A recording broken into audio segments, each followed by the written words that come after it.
Hello বন্ধুরা, কেমন আছো সবাই? Welcome to Sneha blog. আজকে আমি আসছি জলপাইগুড়ির তিস্তা উদ্যানে। তো যেদিন আমি পৌঁছে গিয়েছিলাম সেদিন সেখানে হচ্ছিল পুষ্প প্রদর্শনী অনুষ্ঠান। তো বিভিন্ন রকমের পুষ্প এখানে রাখা হয়েছে, তোমরা দেখতেই পাচ্ছ।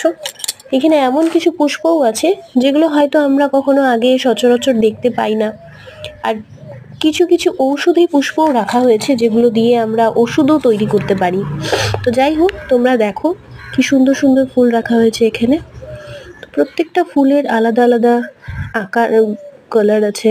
তো এছাড়া মাছের অ্যাকুয়ারিয়ামে আছে সুন্দর এক একটা মাছ রাখা হয়েছে এখানে।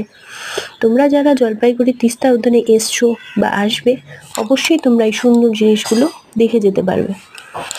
আর কমেন্ট বক্সে অবশ্যই জানাবে যে ভিডিওটা তোমাদের কেমন লাগলো। দেখো কি সুন্দর ছাতা দিয়ে ডেকোরেশন করা হয়েছে। ডালিয়া ফুলগুলো সব আলাদা আলাদা কালারের, সব ফার্স্ট সেকেন্ড থার্ড পজিশন হয়েছে, ওইভাবেই সাজিয়ে রাখা হয়েছে। এছাড়া ছোট একটা পার্কের ব্যবস্থাও আছে যেখানে বাচ্চারা নিজেদের মতো খেলতে পারবে, এবং একটি মন্দির আছে। এই হচ্ছে মায়ের মন্দির। সেখানে আমরা একটু ঘুরতে গিয়েছিলাম, পুজো দিলাম। আর বাড়িতে এসে এই দেখো আমার ননদিনী আমার জন্য রান্না করছে। তো ভিডিওতে মুখ দেখানোর জন্য একটু রিকোয়েস্ট করছিলাম, তো উনি লজ্জা পাচ্ছিলেন।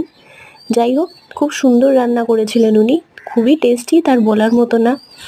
ইনি আমাদের নন্দাই। তো এটা হলো ফাইনাল লুক রান্নার।